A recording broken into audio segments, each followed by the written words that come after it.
Here are my top 5 Radiohead albums and a sneak peek at the tour dates that were recently announced in secret. In honor of the rumors swirling about a new Radiohead project, I present to you my top 5 Radiohead albums. Check out the description. I've linked the current secret tour dates there.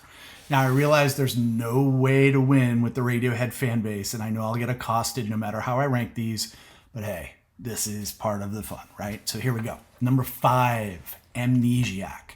The dual release of Kid A and Amnesiac was a memorable time for me. I remember the leak of both albums and hearing Pyramid Song for the first time. The drum fill halfway into the song, moving into the oddly phrased rhythmic pattern, was totally stunning. What was that? It just didn't sound like anything else I had ever heard. But as a musician, over the years, and I actually played this song live, it took probably about 2 years to figure out that it's, and please, sorry if you're not a musician, just bear with me, it's 2 bars of 3, 2 bars of 4, and a bar of 2, all with a syncopated groove vocal that is straight over a swinging kit pattern. Do with that what you will, musicians, I'm sure you get it. But the whole album speaks specifically to the melancholic depression of capitalism, global warming, and overpopulation in a very strange and weirdly relatable way. My highlights for this album are Pyramid Song, You and Whose Army, and Knives Out. Number 4, The Bends. This is rock and roll redefined. When The Bends was released, the most recognizable Radiohead moment was still those 2-palm muted, jugga, distorted chunks before the chorus and Creep from their first album. That and the chorus itself showed us Radiohead could hang with the grunge and the alt-rock scene, but they had something a little bit more than that, and they were a little bit left of center. The opener on this album, Planet Telex, with its slow tremolo delay effect over a really swirling melody, felt like a beautiful headache. Almost like how people describe the calm before a seizure, or how Hollywood shows feathers falling before the final stage of Stigmata in the movie Stigmata.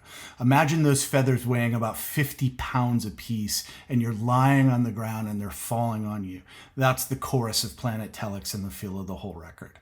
Of course, everybody loved High and Dry and Fake Plastic Trees, and they were the breakout ballads which were perfect for radio. But honestly, to these ears, they're some of the weaker tracks on the record. What blew me away specifically was Street Spirit Fade Out, with the hypnotic arpeggios and just with the way it sort of sped up into the chorus, even though it was super subtle, building perfectly to the "you do it to yourself," that whole piece. Those techniques floored me, right? And it was new at the time. The Bends was my real acceptance of Radiohead, and at that point, I was all in. It was eternal. My favorites on this record are Planet Telex, Just, Street Spirit Fade Out, and Black Star, but really the whole album. Number 3 is A Moon-Shaped Pool. Like many of the best Radiohead albums, A Moon-Shaped Pool took a few listens for it to truly sink in.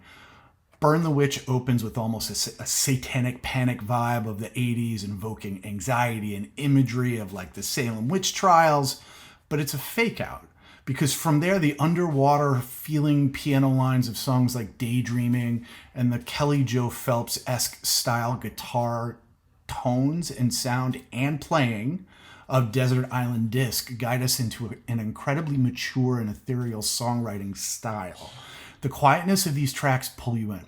It's in these moments that artists like Billie Eilish and Chris Cornell make even more sense about how they sing quiet, and the idea is to pull you into what they're doing.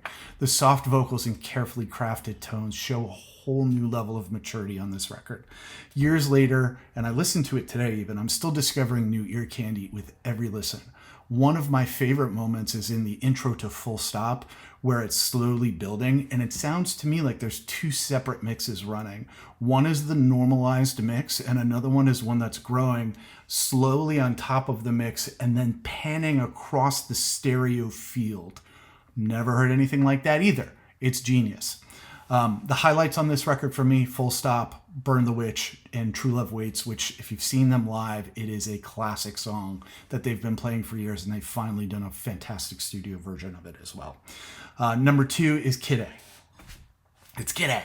Kid A changed the world in my mind. If there was ever a doubt about climate change back then, this album made it crystal clear. Listen to any live version of Videotech, Ice Age Coming, that whole thing. An empath like me who listens deeply for emotional kinds of things. That same, the same gut punch as those old anti-drug commercials, like no one ever dreams of being a drug addict when they grow up. And then you see the person dancing like they're a ballerina, but they're all strung out on heroin or whatever. Terrifying, right? But that was the same kind of feeling I got when I listened to this stuff. This record blends darkness with cohesion that feels almost otherworldly. The national anthem rages with its massive bass line and then spirals into chaos as Johnny Greenwood conducts a John Cage-esque inspired horn section that is incidental based on him raising his hands and just pointing fingers.